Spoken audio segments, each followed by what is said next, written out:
daddy shit or soul mama shit are you guys on right now? Because shit is going on up in the cosmos. You feel the reverberations? Do you? I feel the reverberations in my life of the cosmic shakedown, baby. Yeah, you can look at all the grief and scorn and lying sacks of shit we call leaders. But whatever. That's the shit show they want you to watch. That's the shit show that's designed by the parasitic fucking alien that's had this fucking joint on lock for centuries. That's the shit they hook into you with their fucking fear campaign. Fuck that bullshit. Turn it off, yo. Fuck, man. It's fun sitting on the couch and eating popcorn and watching the shit show for a little while. But then you gotta get on with your life.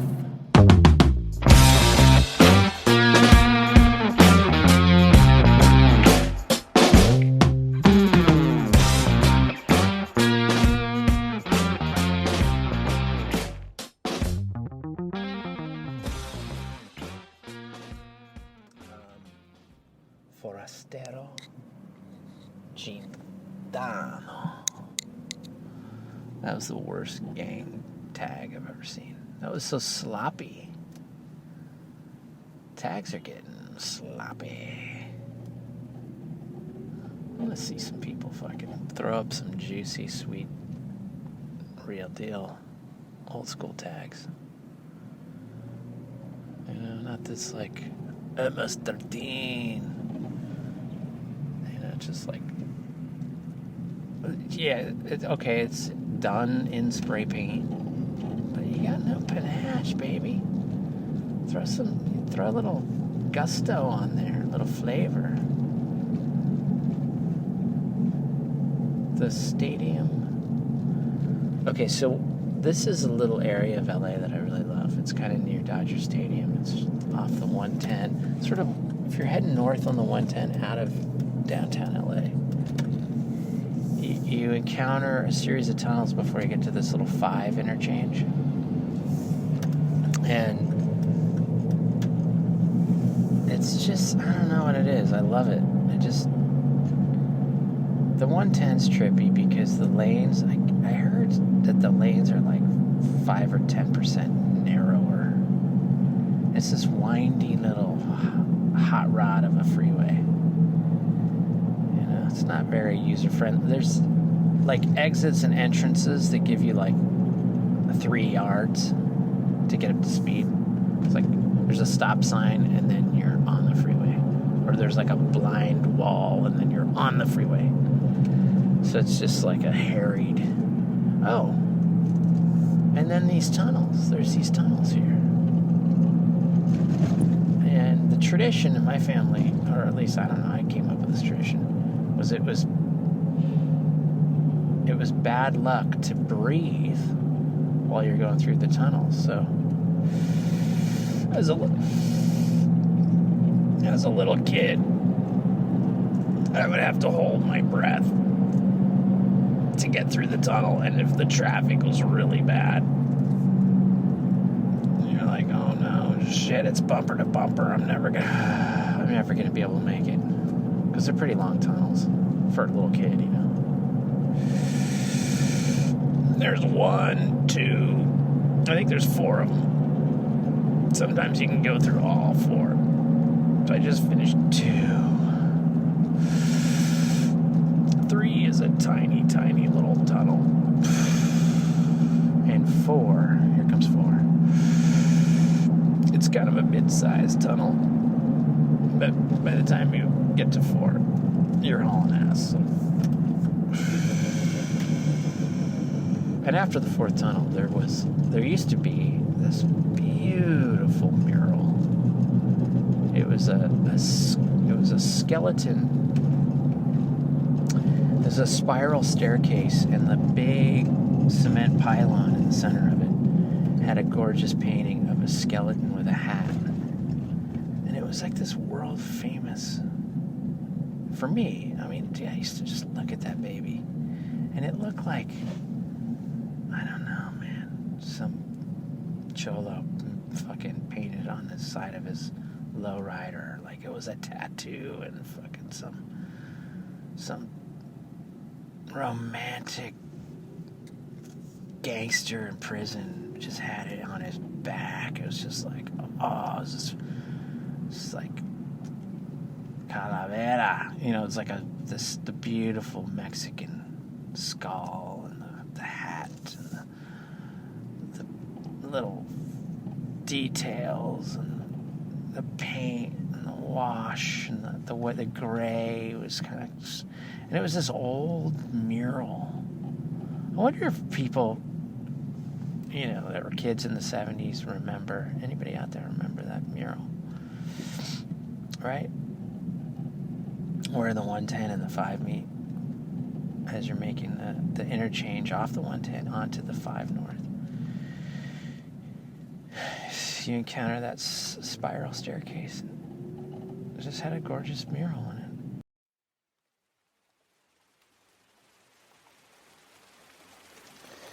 Your eardrums suffocate as the winds of change bury your mind and your ego.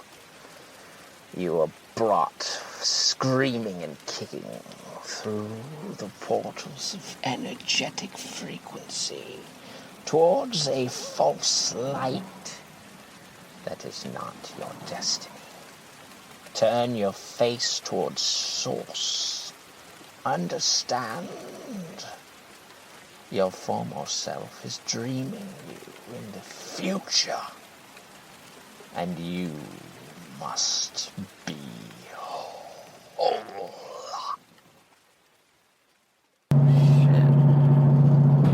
I mean, I have a career. I'm kind of making rent. Yeah, that's good enough, right? No, it's not. It's not good enough. God, no. Jesus. You gotta lay some other junk on that fucking plan. You know, like the big picture items need some finesse.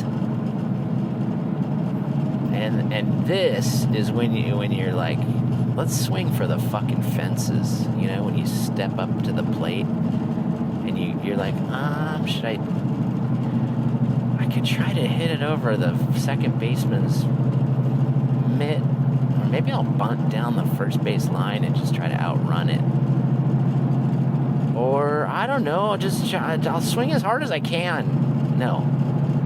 You are going for a fucking home run, and it's going over the left field fence, and people are gonna scream when you cross the finish line. I mean scream. I'm talking about panties are gonna get wet. You know, jeans are gonna get creamed. We're talking about the kind of screams that hurt, that make your voice hoarse. You know, that make the veins in your neck bulge the fuck out. Screams that make your eyeballs hurt. You guys know what kind of fucking screams I'm talking about. If you have like a red complexion, it's gonna go beet red. Scream that shit, homie. I want everybody looking sweaty and fucking disenchanted with how they were feeling when they were all uptight 5 minutes before they started screaming. Let's scream the fucking fuck out of this fucking world. You know, set your sights on some fucking shit. Not this wimpy little kind of like, oh, maybe I'll do something kind of fucking fresh. No.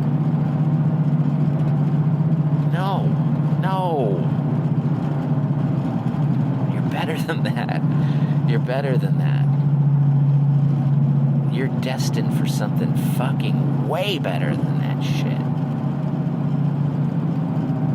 You You know, that's just some fucking shit that we glance at on the way to where we're going. You know what I'm talking about. Yeah, let's shut that door. Jesus. Oh, boy. Oh, boy.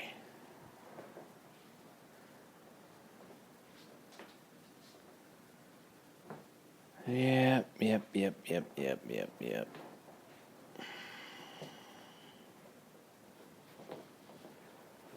Oh, man, witch.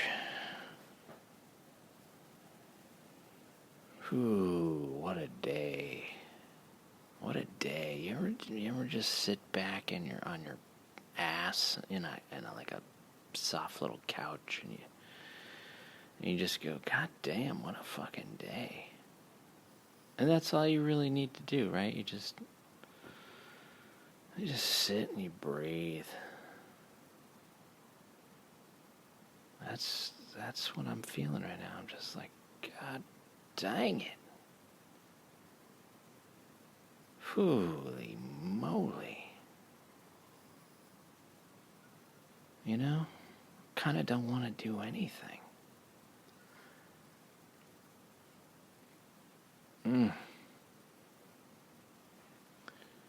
Trying to recount something. I was in San Francisco. This was years ago, 20 years ago, something. Me and a handful of friends. This guy Ross Schumann and Mike Murnane. I think it was James Cotner, maybe. We were in the Sunset. We went to a bar together. And we were all sipping tequila. A tiny little bar. But it was like a locals only kind of bar. It was a bunch of surf dudes that very territorial, kind of big, thug, brutish. I think they were in a band, a surf band, and they were just big, old, salty dogs.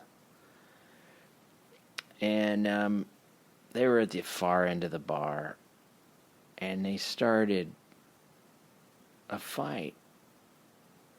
And our bartender was this guy, I think his name was Carlos. He was sort of like middle-aged dude, maybe 62 or something. And he wasn't terribly big. Really nice guy. He had been pouring us really generous drinks, and we were having fun. But it wasn't our bar, you know. Anyway, Carlos tried to 86 him. He stood up and was like, "You guys out of here."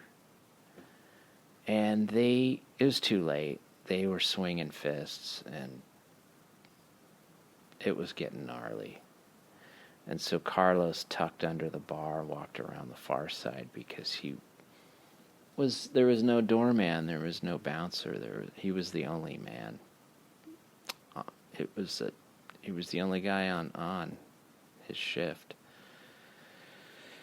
holding down the bar all by himself. So he started to get involved in this fight, and I stood up, and Mike was like, "What are you doing?"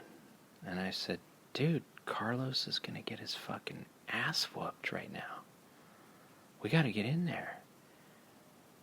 And I rushed the fucking fight. And I just started grabbing dudes. I grabbed two dudes, one under each arm, and I took their heads, and I was like, "You want a face full of wood?" That's what I said. That's what I said to them. I was like gonna bash their head against the fucking bar. And I was threatening them. And I had them. But it was only for just a nanosecond, really. And Ross and Mike jumped up. And they intervened. I don't know, like a couple of Jedi Knights, they jumped in and they were like, whoa, whoa, whoa. These are not your droids. Or there's nothing to see here. Move along. And I don't know how they managed to convince these two dudes who I just literally had under each arm, twisting their necks around like a fucking maniac. And I was ready to go. I was like, you guys are fucking out of here. But Mike did this like surgery. Both Ross and Mike. I mean, we're all pretty good sized guys. I mean, but we're not fighters. I mean, Ross is, he was head of the shop at that point. He was like used to working with wood. He moved his body around. I'm a fucking animator. Mike's a sculptor, but he takes all kinds of weird kung fu. And we were all in pretty good shape. But these dudes were ginormous, just hairy. When you're paddling your board against the fucking waves, you get big arms, big hairy fucking arms, right? These guys were just fucking beefcake. And I don't know how we slithered out of there, but Mike grabs me and takes me outside and walks me around the building and just is like, what the fuck were you doing, Mish? He was pissed. And I was like, Mike, it's fine, dude. Everything's cool. And he's like, no. You don't fucking do that. You don't get involved in their fucking stupid fight. Dude, they were going to destroy Carlos, bro. So what? You're gonna get your fucking head bashed in. Don't ever fucking do that again to me. Sorry, dude. Jeez, Dad. Like, I was getting lectured. And I should have been getting lectured. But to this day, Mike will go, you want a face full of wood? And he'll still give me shit about that night. Ross will too when it comes up. Do you remember that time? Mish grabbed those two giant fucking dudes and said, you want a face full of wood? I mean, what the fuck? I don't know how. I don't know why I feel the need to put my friends through kind of, shit like that. It's an abuse. It's really abusive to the sacred trust and loyalty of, the bonds of affection that you share with your friend. It's just an abuse. But it was a face full of wood. I don't know why that story popped in my head just now.